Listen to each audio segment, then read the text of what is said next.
tidak bersifat komplain atau administrasi saja, tetapi bersifat perform. Jadi guru-guru ngajar itu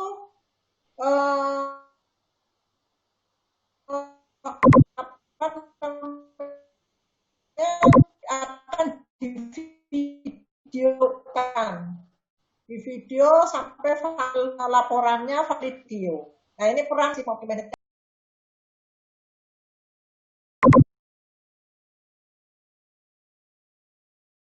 Jadi tidak bisa lagi administrasi pinjam sana, pinjam sini. Tidak lagi RPP harus seperti ini, tidak lagi. Sekarang Merdeka Belajar kaitannya dengan performa pada madrasah. Ini peran pengawas sangat penting untuk merubah mindset bahwa akreditasi adalah bersifat perform, tidak lagi compliant. Gitu. Nah ini anak saya 2, jadi hanya kembali modal itu ya, cewek cowok, 1 sudah nikah, 1 belum, sudah bekerja semuanya. Jadi saya sudah lolita Bapak Ibu, sudah lolos 50 tahun. Oke. Yang dari DKI nanti tanggal 4 akan ketemu saya. Saya ada jadwal tatap muka dengan peserta cawas dari DKI, yaitu untuk menguji laporan. Jadi kemarin saya mengajar RT rencana pelaksanaan kepengawasan, ya rencana pelaksanaan pengawasan di angkatan 4, angkatan DKI, tapi setiap angkatan kan ada DKI, nanti kan akan berkumpul bersama. Jadi tanggal 4 akan ada tatap muka dengan saya, nanti tanggal 3 dengan Pak Amin, tanggal 4 dengan saya. Itu berkaitan dengan uji kompetensi laporannya. Jadi saya akan melihat bagaimana laporannya. Nah, pagi hari ini sampai jam 9.30 kita akan membahas tentang BIMLAT dan bagaimana laporannya. Makanya LK yang ada di materi, yang ada di ruang materi, nggak usah dipakai. Cukup yang dipakai 1 LK dari saya, yaitu LK BIMLAT. Hanya itu membuat laporan, tidak ada instrumen di dalam BIMLAT, tapi pakai laporan saja, gitu. Membuat laporannya juga paling 2-3 lembar lah, gitu.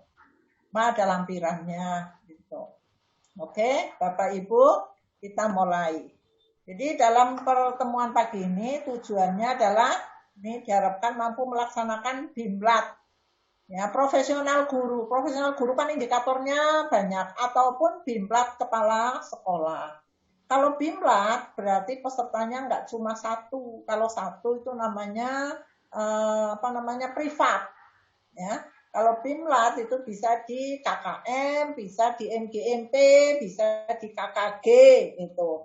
Atau kalau 1 sekolah, yaitu BIMLAT-nya mungkin berwujud IHT, in-house training. Kalau beberapa sekolah bisa berbentuk BIMTEK atau bisa berbentuk workshop gitu.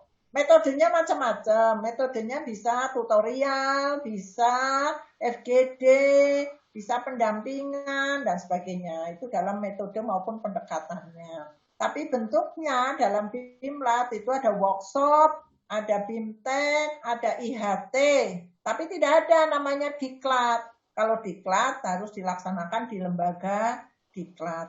Makanya seperti Kanwil melaksanakan diklat nggak mungkin kecuali kerjasama, gitu. Kecuali kerjasama. Jadi tidak mungkin Kanwil ada program pelatihan, gitu. Yang ada hanya workshop dan BIMTEK. Sama dengan program pengawas. Makanya program pengawas harus klik dengan program Kemenak. Karena program Kemenak itu juga ada untuk pembinaan guru, workshop guru. Jadi harus ngeklik gitu loh. Tapi keluhan banyak pengawas apa? Bu, kami itu tidak ada anggarannya dari Kemenak gitu. Sebetulnya dari Kemenak itu menganggarkan.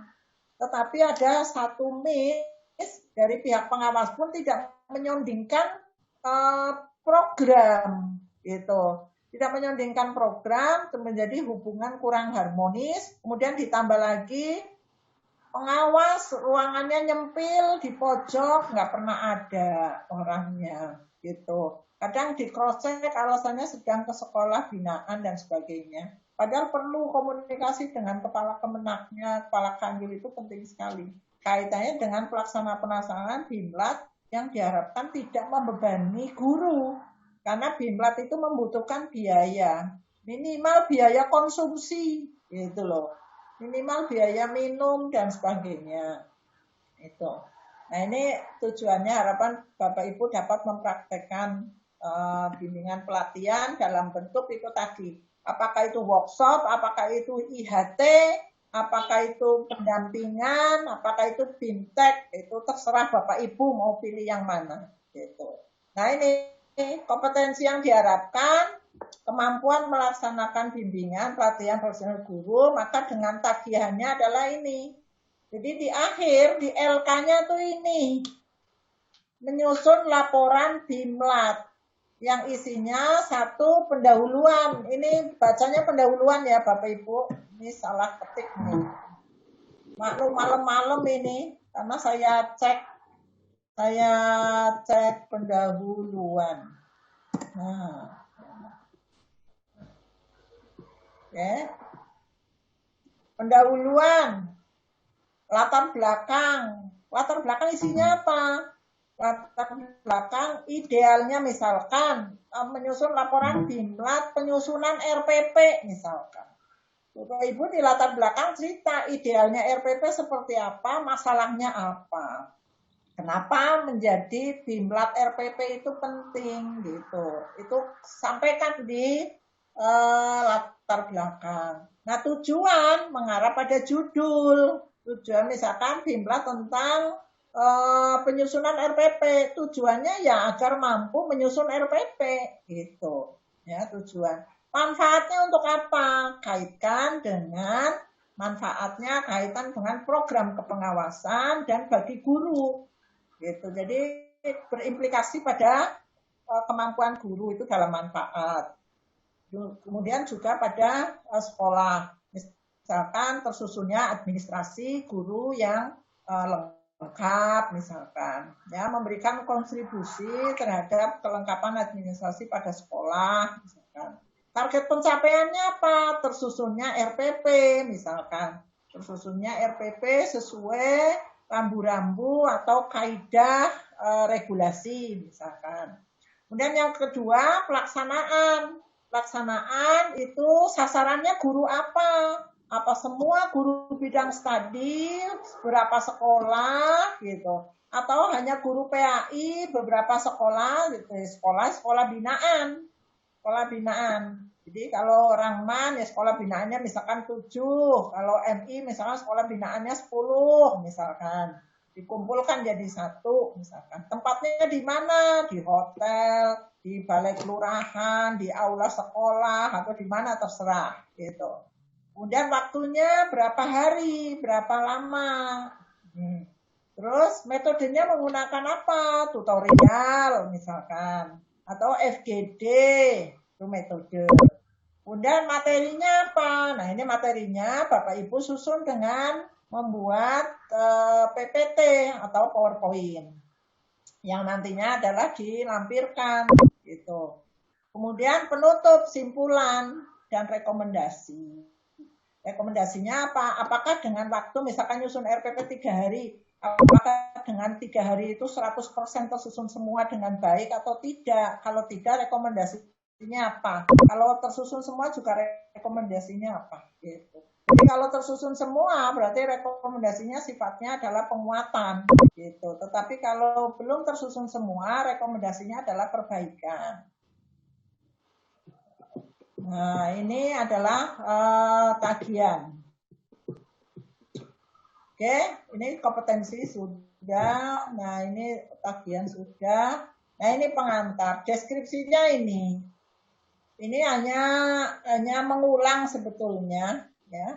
Jadi kenapa diadakannya Bimlat? Bimlat itu adalah proses akhir dari pembinaan, pemantauan, setelah dievaluasi, ya. Dibina berkali-kali nggak ada berubah, dipantau berkali-kali juga nggak ada perubahan. Kemudian setelah dievaluasi, ternyata menemukan titik temu bahwa ini penting untuk dibimlat. Jadi melalui proses pembinaan, pemantauan, proses evaluasi, sampai berujung pada ini perlu adanya bimlat. Makanya di dalam bimlat itu adalah memberi arahan pada tenaga guru atau tenaga pendidikan lainnya dalam melaksanakan tujuan pendidikan. Itu dari hasil pembinaan, pemantauan maupun dari hasil evaluasi. Memberi bimbingan dalam bentuk pendampingan, tutorial dan sebagainya gitu. Jadi dalam BIMLAT itu sudah take action, tidak hanya take action dan ada produk itu dalam BIMLAT. Jadi kalau dalam BIMLAT tidak ada produk itu namanya seminar bukan BIMLAT gitu.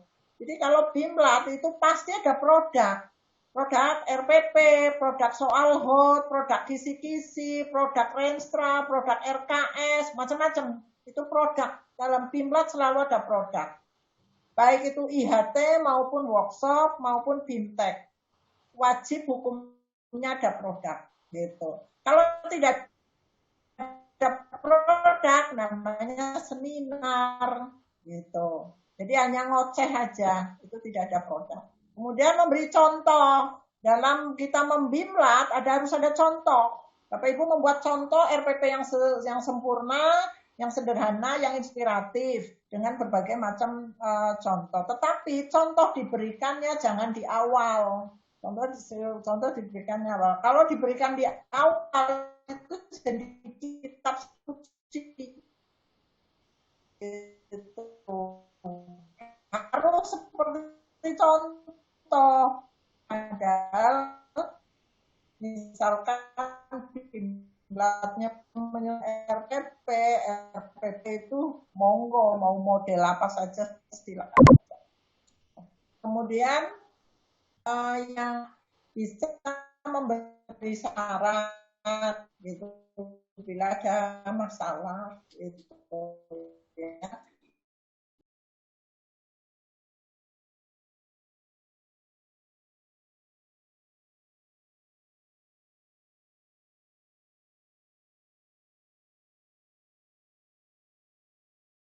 Klinis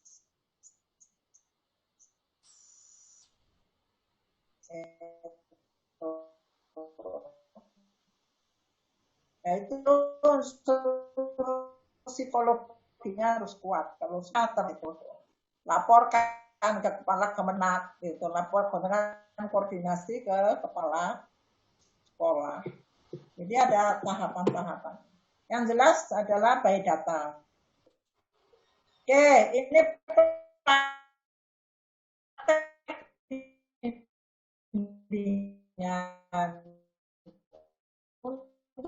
pembimbingan dan pelatihan guru meliputi perlengkapan pembelajaran ini yang bisa dibimbat.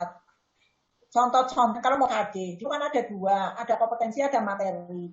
Bagaimana memetakan kompetensi yang standar minimal, misalkan KD-nya misalkan pelajaran IPA, misalkan IPA MTS misalkan. Kemudian dari memahami itu dibedah, kompetensinya dibedah, bisa sampai ke level 3 yaitu sampai ke kemudian materinya dalam KD itu ada lingkup dibedah menjadi materi pokok, menjadi submateri, submateri.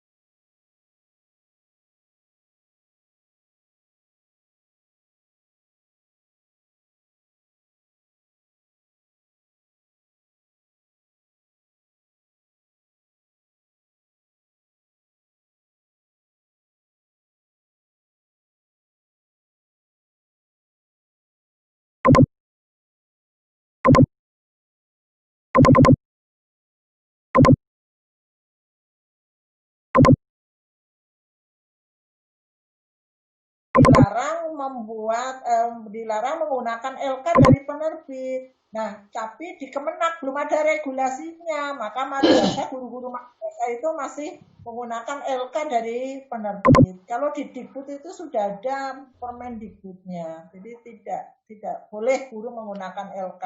Harapan apa?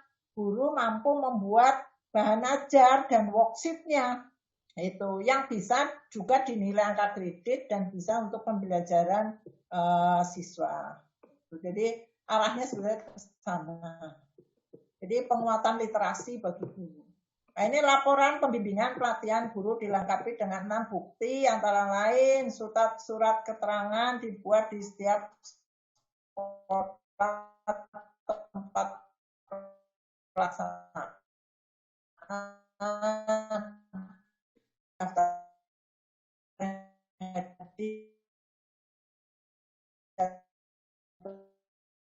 Pelaksanaan nih pembimbingan dan pelatihan itu berbentuk pendik. Boleh, Bu. Boleh. Bisa ya, Bu.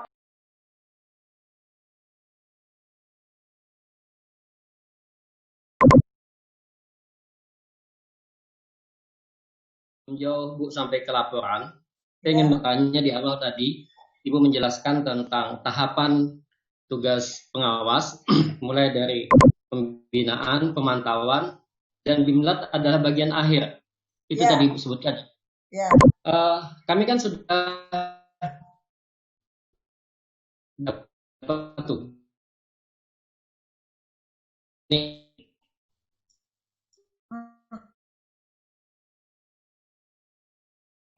Yang lalu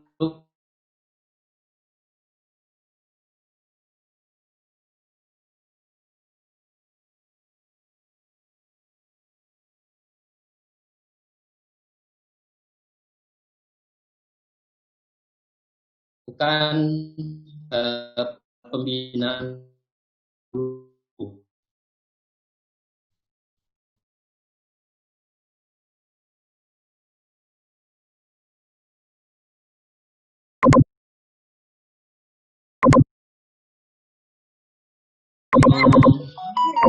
Pembinaan itu kemarin Bu, sebelum lanjut Bu, kemarin kami penekanannya pembinaan harus minimal 4 guru kayak gitu penekanannya minimal. Malah saya tanya guru saya bermasalah 16, ya harus semuanya disampaikan seperti itu. Nah, gimana tuh? Kalau dilaksanakan secara bersama-sama sifatnya pembinaan, tetapi sifatnya ceramah, Pak. Ceramah. Tidak harus membuatkan PPT, Bu ya? Oh, saya buatkan PPT-nya malah. Oh, enggak. Ya boleh PPT berapa. Tetapi dari peserta, dari guru nggak ada produk. Oh, sampai produk bikin RPP saya kemarin. Saya pembinaannya menyusun RPP. Saya buatkan. Sudah Bimlat itu Bu ya? Iya, sudah Bimlat. Gitu. Jadi harus jelas membedakan, memantau berarti ada lembar observasi. Iya. Pembinaan itu juga sebetulnya ada instrumennya, tetapi bisa bersifat itu face to face ya, individu atau individu dengan kelompok, itu pembinaan. Dan bersifat naratif kalau pembinaan. Belum ada produk Pak, pembinaan. Gitu, iya. Itu. Jadi kalau sudah produk, berarti itu sudah Bimlat.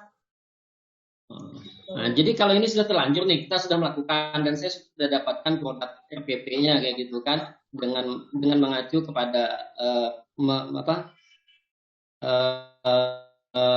mixed antara mengambil standar IASP Bu, karena persiapan akreditasi yang akan datang.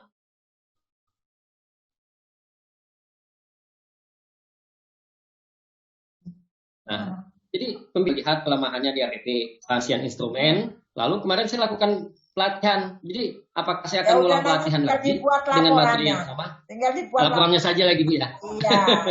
Saya nggak akan membebani lah kalau memang itu.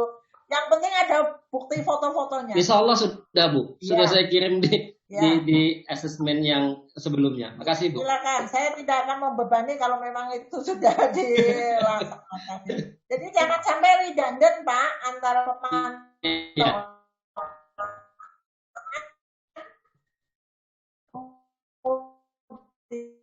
dan apa namanya pemantauan, kemudian pembinaan maupun BIMLAT Oke, harus Bu. jelas distingsinya. Laporan akhir Bu ya. Ya. Artinya pembina Ya, yang saya ulangi Bu. betul. Oke Bu. Oke. Terima kasih. Yeah. Nah ini